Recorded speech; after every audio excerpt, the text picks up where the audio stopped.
스맥다운 후 토크 시작해보도록 하겠습니다. 먼저 오프닝으로 티파니 스트래튼이 먼저 나옵니다. 그리고 이제 본인이 엘리미네이션 챔버 참가할 거기 때문에 거기서 우승까지 할 거다, TP타임을 만들 거다 라고 아주 자신감을 드러냈고, 그렇게 얘기하는 와중에 나이아 잭스와 래시 레전드가 나왔고요. 그들이 나와서 이제 티파니가 1챔 들어가게 된 거는 뭐 운이 좋아서 그렇게 된 거다 하면서 이 티파니를 이제 조롱하는 거죠. 그렇게 이제 신경전을 벌이는데 리오가 나와가지고, 리오 팀이죠.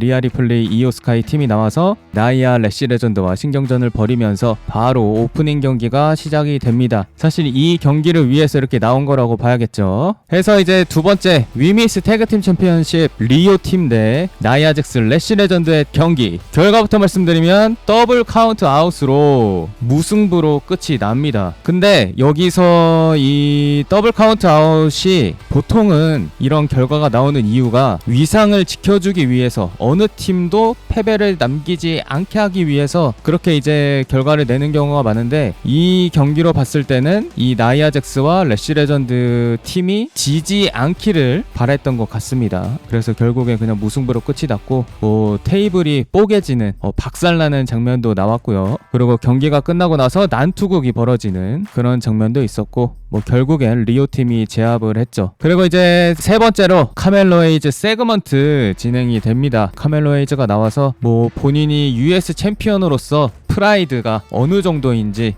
US 챔피언으로서 본인이 방어전을 계속 해왔잖아요. 그리고 그거에 대해서 이제 좀 자부심을 드러내는 그런 모습이 나왔고, 그리고 본인이 이제 US 챔피언십 도전자로 일리아 드라고노프를 호출을 하는데, 딱 불러내는데 여기서 이제 일리아가 나와서 경기를 하기 직전까지 가는데 여기서 뜬금없이 MFT가 나와서 이들을 공격을 했고, 이 선역 쪽을 도와주는 선수들로 메카도나와 그리고 아폴로 크루즈 그리고 신스케 나카무라 이렇게 나옵니다. 해서 이렇게 결국엔 10인 태그팀 매치를 치릅니다. 해서 MFT 대 카멜로 에이즈 일리아 드라고노프 메카도나 아폴로 크루즈 신스케 나카무라의 이 태그팀 경기가 치러지고, 어떻게 보면은 MFT는 이 와이어트 6와도 다인 경기를 자주 하는 편인데 이 다른 선역팀하고도 이렇게 다인 경기를 하고 있다. 일단 뭐 결과부터 말씀드리면은 이 타마통가가 마무리를 지으면서 컷스로우를 하면서 MFT가 승리를 거뒀고, 경기 내용은 뭐 크게 집중은 안 되더라고요. 크게 집중은 안 되고 그냥 저 아폴로 크루즈가 좀 전설의 포켓몬 느낌이 나요. 진짜 잘 버티고 있잖아요. WWE에서 이 정도로 잘 버티는 선수가 있었나. 존재감은 거의 없는데 버티는. 근데 그렇게 오래 버티다 보니까 이제 좀 존재감이 드러나 보이는 것 같기도 한 이 착시 현상. 그리고 이제 솔로 시코아가 다시 US 챔피언을 좀 노려보는 그런 흐름으로 갈 수도 있지 않을까. 그 다음에 이제 뭐 니갈디스 사무실이 나오는데, 여기서 이제 알투루스랑 데미안 프리스트가 이 단장 니갈디스랑 막 얘기하고 있었어요. 근데 여기서 킷 윌슨이 끼어드는 거야. 그래서 뭐라고 한지는 정확하게는 모르겠거든요. 그냥 이 알투루스가 킷 윌슨을 향해 뭔가 드립을 친 것 같은데 데미안이 빵 터져가지고 눈물을 흘리더라고요. 그냥 눈물을 흘릴 정도로 이 알투루스 드립에 빵 터졌다. 그렇게 니갈디스 사무실 장면이 나오고, 여섯 번째로 여성부 엘리미네이션 챔버 예선전 줄리아 알렉사 블레이스 젤리나 베가의 트리플 스랩 매치 해서 뭐 결과는 알렉사 블레이스가 이기면서 엘리미네이션 챔버에 참가하게 됐고, 어찌 보면 좀 당연한 결과? 줄리아가 한번 가나 싶었는데 알렉사가 워낙 인기가 많기 때문에 줄리아가 가기가 좀 애매하죠. 그리고 젤리나 베가는 그 남편의 등장씬으로 이렇게 나오는데 여전히 뭔가 어색하고 애매하다. 그리고 이거 경기 있기 전에 샬럿이 로얄 럼블에서 알렉사 블리스 탈락시킨 거에 대해서 사과하는 장면이 있었고, 뭐 꽃이랑 초콜릿, 발렌타인 선물 그걸 주는 장면도 있었고요. 그러고 나서 일곱 번째로 트릭 윌리엄스 대 레이 피닉스의 경기가 치러집니다. 근데 이 경기가 있기 전에 트릭이 나와서 이제 뭐 세미 제인이랑 이 코디 로즈 파트 이날 이제 경기가 예정되어 있었죠. 그래서 뭐 그거에 대한 경기에 대한 얘기를 뭐 하다가 이제 본인이 이제 챔피언십 도전권을 뭐 얻어낼 거다 이런 식으로 얘기하는데, 여기서 레이 피닉스가 나와서 경기로 이어졌습니다. 그래서 결과부터 말씀드리면 트릭 윌리엄스가 이겼고, 레이 피닉스가 그렇게 열심히 경기를 했는데 결국에는 마지막에는 인기가 많은 트릭이 승리를 거뒀어요. 그리고 이게 트릭 윌리엄스 반응이 너무 뜨겁더라고요. 그리고 반응이 뜨거워지면 질수록 점점 더 그 옛날 부커티 형님이 생각나는 그런 장면이 많았어. 점점 이 Can you dig it sucker 그런 느낌을 점점 내려가는 것 같더라고요, 트릭이. 근데 아직 좀 어색해.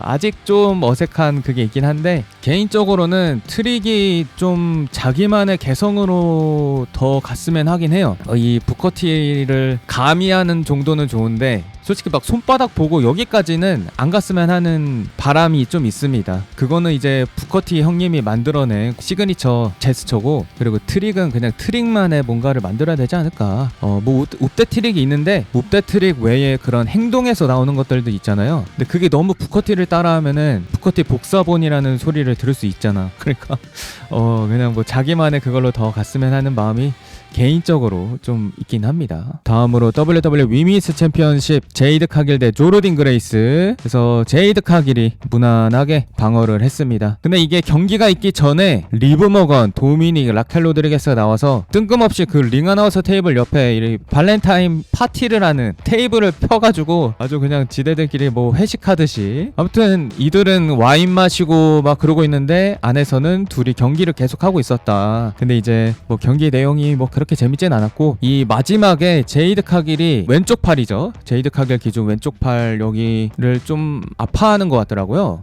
좀 고통을 호소하는 느낌? 그래서 마지막 피니쉬를 한 손으로 했어요. 한 손으로. 이제 뭐 어떻게 보면 조르딘이, 정확하게는 조르딘이 버틴 거죠. 아무튼 제이드 카길이 한 손으로 피니쉬를 하면서 마무리 지었고, 이제 경기가 끝나고 나서 팔이 엄청 아파 보이는 표정을 짓더라고. 뭐 리브 머건한테 가서 레슬매니아 때 뭐 나랑 하자는 식으로 하기는 했지만 말은 그렇게 하는데 표정이나 이 팔 상태가 매우 안 좋아 보였습니다. 근데 이게 참 웃긴 게, 제이드 카길이 100일 넘게 방어전 안 치르다가 처음 치르는 방어전이잖아요. 근데 그 방어전 경기에서 지금 팔 부상을 당한 것 같은, 그것도 이제 앞으로 나오는 뉴스를 봐야겠지만 제가 봤을 때는 좀 팔 부상이 심각해 보였습니다. 제이드 카길의 부상 여부도 한번 체크를 해봐야 할 것 같고, 아무튼 이렇게 순식간에 마지막 경기, 남성부 엘리미네이션 챔버 예선전 코디 로즈, 제이콥 하트, 세미 제인의 경기 결과부터 말씀드리면 코디 로즈가 승리를 거뒀습니다. 일단 이 마지막 장면을 좀 얘기하자면은 파투가 마무리를 지으려는데 여기서 이제 드루 맥킨타이어가 나와서 클레이머를 하는, 그리고 링 아나운서 테이블에 파워밤까지 하는 그런 장면이 나왔습니다. 거기다 이제 드류가 링 안에 들어가서 코디에게도 클레이머를 하는 그런 장면이 나왔고, 여기서 드류가 세미가 이기게끔 커버를 시켜줬어요. 본인이 클레이머하고 세미가 코디를 커버하게끔 했는데 코디가 이거를 이겨냅니다. 그리고 드류가 이제 이래도 안 끝나? 해가지고 이제 다시 링으로 들어가서 코디를 막 때리는데, 여기서 세미 제인이 드류에게 할로바킥을 날렸고, 코디가 그걸 이용해서 세미 제인한테 크로스로즈를 하면서 경기를 마무리 지었죠. 그러니까 뭐 마지막 장면들이 좀 얽히고 설키고 막 이렇게 했는데, 제가 볼 때는 이거 일단 제이콥 하투가 드류한테 이제 대폭발할 예정이고, 그리고 뭐 코디 로즈는 결국엔 이겼기 때문에 뭐 크게 얘기할 건 없다만, 코디가 요새 이제 극 대노하는 장면들이 많이 나오잖아요. 드류한테 또 극 대노하는 장면이 나오지 않을까 싶고, 세미 제이는 일단 드류가 제이콥 하투랑 코디 로즈보다는 세미가 쉽다라고 생각을 했는지 세미 제인이 이기게끔 막 도와주는 장면이 있었는데, 세미가 드류한테 할로바킥을 날렸죠. 그래서 뭐 사실 세미가 억울할 만한 장면은 딱히 없었고, 근데 뭔가 억울해할 것 같다. 다음 주에. 그래서 다음 주를 좀 봐야 될 것 같아요. 이 제이콥 하투가 경기 운영을 하는 게 좀 악역처럼 하더라고요. 사람들이 막 위원 테이블 했는데 제이콥 하투가 자기가 테이블을 뺐다가 다시 넣어. 근데 보통 그게 팬들이 원하는 거 나 안 해줄 거야 이걸로 해서 야유를 이끌어내는 운영 방식이잖아요. 근데 뭐 거기에서 그친 게 아니라 코디 로즈가 테이블을 뺐는데 파투가 그거를 저지해서 테이블 안으로 넣어버리는, 그래서 이제 야유가 더 커지는 그런 장면이 나왔습니다. 해서 이 경기만 봤을 때는 파투가 악역 쪽으로 가는 느낌이다. 그 외에 특별한 장면은 없었고, 그냥 드류가 이곳저곳 다 공격을 하면서 또 맞을 건덕지를 만들어 놨다. 그렇게 엔딩이 났다라고 보시면 될 것 같습니다. 아무튼 이거 많은 분들이 예상한 대로 코디 로저가 올라갔는데 저는 솔직히 반전으로 제이콥 파투가 올라갈 줄 알았어. 그리고 코디가 1챔 잠깐 쉬고 이제 그리고 레슬매니아 준비하는 거죠. 이게 왜냐면은 일단 코디 로즈가 이 경기의 결과가 나오기 전까지는 코디 로즈 시련 스토리가 뭔가 다시 시작되는 시련이 또 시작되는 뭔가 다시 통합챔이 되려고 하는데 잘 안 되는 그런 스토리가 진행이 될 줄 알았는데 그게 아니었다. 아무튼 이렇게 스맥다운이 끝이 났고 스맥다운 뭐 전체적으로 보면은 여러분들은 요새 뭐 어떻게 보고 계신지 모르겠는데 이 레슬매니아 로드 투 레슬매니아이자 지금 엘리미네이션 챔버 기간이잖아요. 근데 이 도전자를 뽑기 위한 경기들이 너무 하나하나 다 있는 거 아닌가. 저는 한 절반 정도는 그냥 단장이 뽑고 그걸로 좀 스토리도 만들고, 그러니까 단장이 뭐 3명을 뽑았는데 그거에 뭐 불만 있는 선수들이 나타나는 거죠. 그런 거 절반이랑 나머지 절반은 약간 준 메인 선수들이 참가 자리를 노리는, 그래서 3자리 정도는 좀 경쟁으로 뽑고 이렇게 하면 더 재밌지 않을까 싶은데 이게 한 명 한 명 이 뻔히 올라갈 것 같은 선수들까지 다 경기를 해버리니까 이 트리플 스렛이 좀 물린다. 이 시즌에는.